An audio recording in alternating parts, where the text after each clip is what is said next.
Namalas namin ang ganda ng iba't ibang templo. Pumunta sa isang coffee village, nag-night market, nakita ang iba't ibang imahe ni Buddha, nagtuktok, at marami pang iba. Kaya tara at ipapakita ko sa inyo ang ganda ng Chiang Mai, Thailand.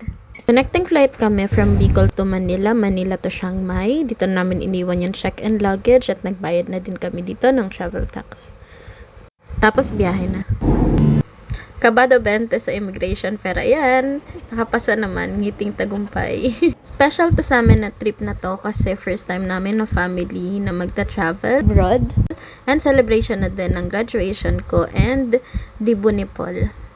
9:30 yung flight namin and ganun talaga yung usual na flight papuntang Chiang Mai from Manila.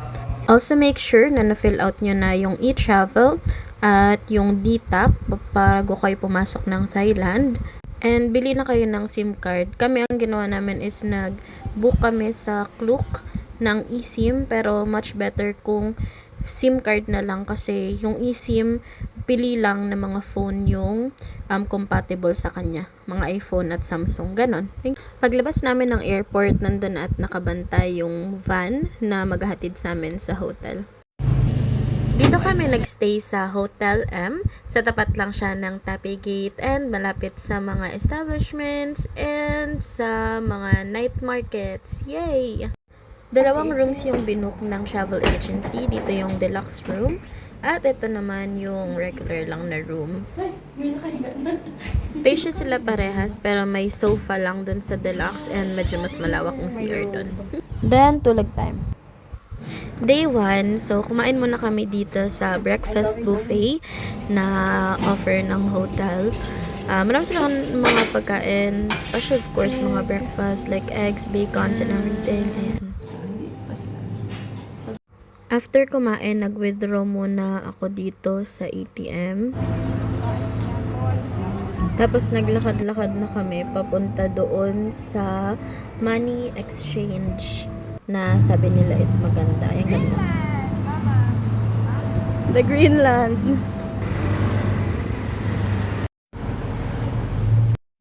Ayan, ito po yung Mr. Pierre Money Exchange. Ayan. So, habang naghihintay kami sa nagpapa-money exchange, ayan, muna tayo, video-videohan, ganda-gandahan. At tapos na sila, so naglakad na kami papunta sa aming first destination, first temple.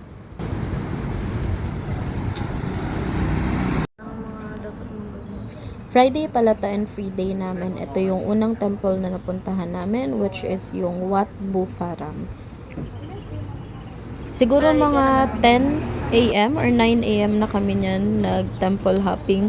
And mas maganda siguro na gantong oras kayo nag-temple hopping kasi konti lang yung mga tao. As in, nung pagpunta namin dito, ang nandyan lang ay parang dalawang pairs ng couples. Tapos, kami na. Yan lang. Ang ganda nyo dyan guys, para kayo nasa ibang bansa. Ay, ibang bansa pala talaga. Yan, pwede kayong pumasok sa loob. Just make sure na remove mo yung footwear mo, sandals, shoes. Wat Bu Pharam was built in 1497. So, meron siyang mix of Lana and Burmese style. Most of the structures here were made of teak wood. Na Burmese style siya. You can see na napaka-intricate nung designs. Pumasok din kami dito sa library wherein they kept yung mga old text nila. So, hindi lang siya a place of worship but also a place wherein you can learn and realize that faith and knowledge should be passed on and not forgotten. As you can see, most of the Buddhas here are seated in a meditative pose. It symbolizes inner peace and mindfulness. Makikita din dito yung Emerald Buddha. Hindi siya kasing laki nung nasa Bangkok. But locals believe that they bring peace, protection, good luck, and good fortune. Next stop is etong what sign from? Aray ko. Nasa may unahan lang to ng Wat Buparam, and nabasa ko dun sa labas na naging film location din daw ito. Sarado nung pumunta kami, ewan ko kung hindi ba pwedeng pumasok dun sa loob or whatnot. So, ang ginawa na lang namin ay naglakad-lakad at nagpicture-picture. Ayan. With the artistas. Bakit? Ito pa, naka-shades. Yes. So, yan. There are temples na hindi pwede ang babae. Just like this temple. Ayan po. Women aren't allowed. Ito ay Princess Dararusmi Ubusot Hall. There.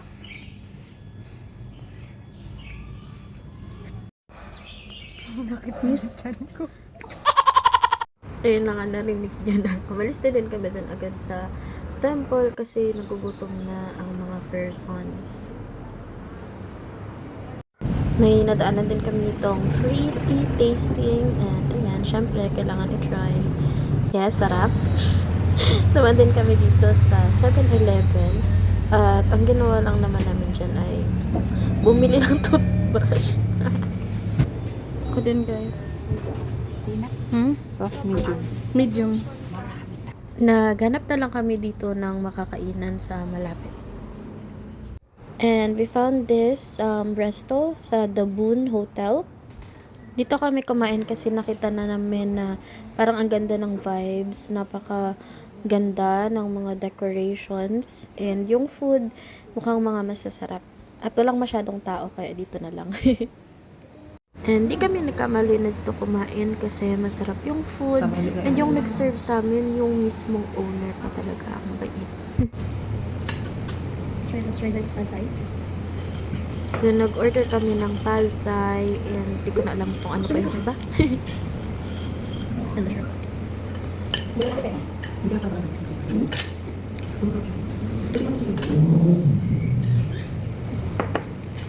Ito yung iba pa namin kinain. Alam ko yung iba dyan, yung isa dyan is chicken and then the other one is pork.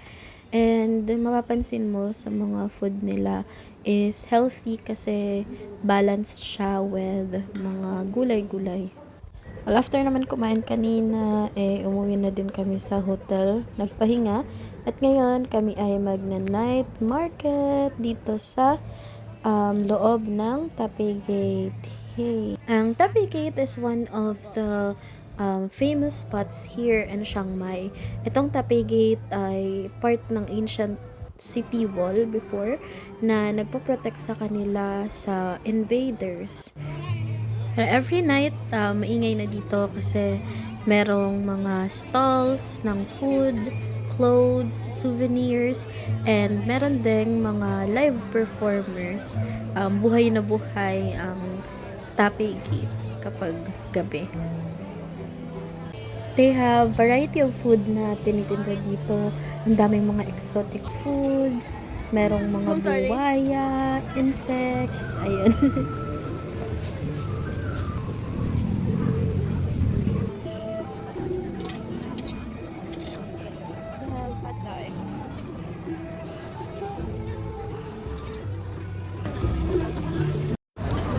Yung ganun-ganun na baboy.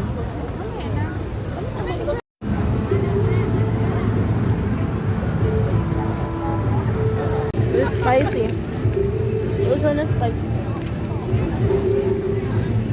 Tapos sasabayan ito. May kanin naman siya sa loob, oh. Ayaw ko na. Masarap yan. Hindi ko kaya. Sushi, ayaw nyo?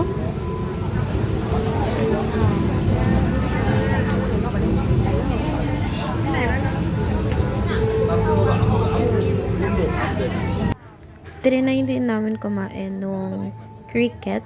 Meron yung malalaki, meron din yung maliliit. Mas okay sa amin yung maliliit, which is naubos namin. Pero yung malalaki, medyo parang, alam mo, iisip mo pa rin talaga na, ay, cricket to, ganun. So, hindi masyadong naubos. Ito yung mangga na nabili namin na napakasarap, crispy, and yung, ano niya, sausawan na bagoong sarap. Promise. Thank you. Bagoong ito. Yes. Pwede yan doon sa kwarto natin. Hindi. O, kainin natin dyan sa park. Spicy. This is the same? Same? No, it's spicy ba? No spicy. Muy fat? A little bit. How about this one? More? Ah, okay. Okay. No, that's fine. Lips. Kapon ka. Masarap rin yung dalandang juice nila. Masarap. Kapkan ka. Yes. Ito yung chicken tenders. Binabalik-balikan namin dito. Ang sarap. Tapos ang bait niyan nung nagtitinda. Apo. Nung last na bili namin, Mango sticky binigyan niya kami ng extra na na chicken tenders. Super kind. bread. Magkano lahat? Ano, 90. 90.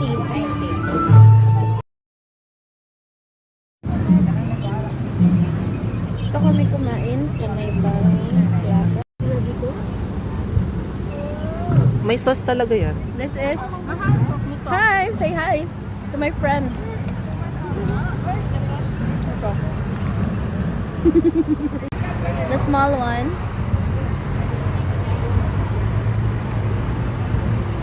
Ikaw, ano nila?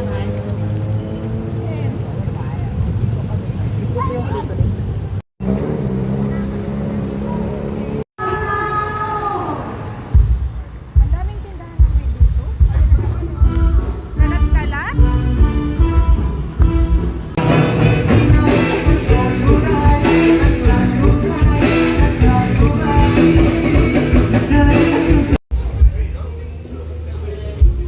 Uy, I like this.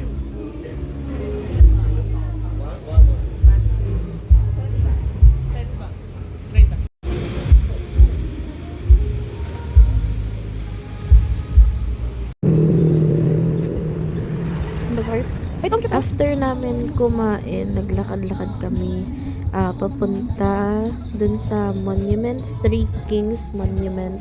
At may mga nadaanan kaming shops dito na nagbebenta ng mga souvenirs. Ang gaganda. Ito mga wallets.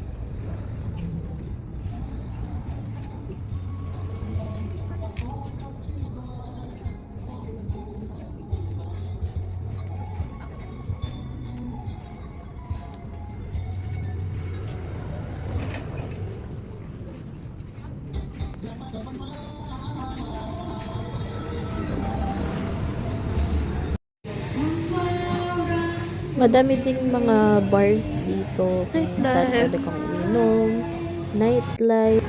Lokal yan. Lang kami dito. Puntang dito. Yeah. Mamaya, pupunta tayo.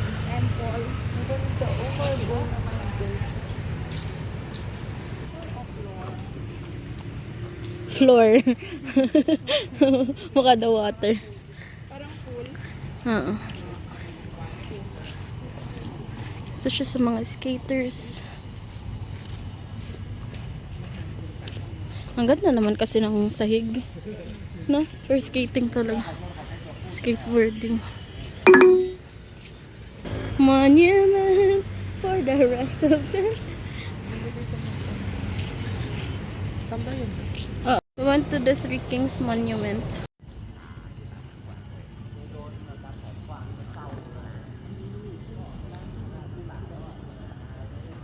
Mga kaano yan, Tipeng? Mga katropa.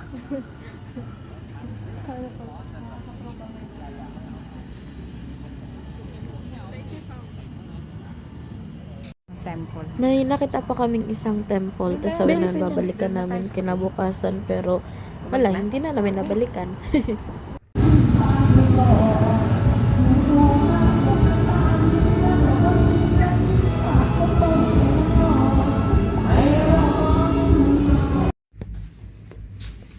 how it looks like at night.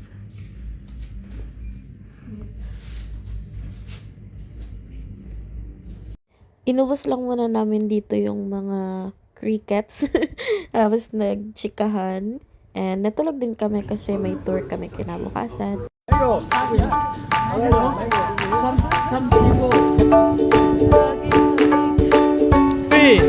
Okay, start.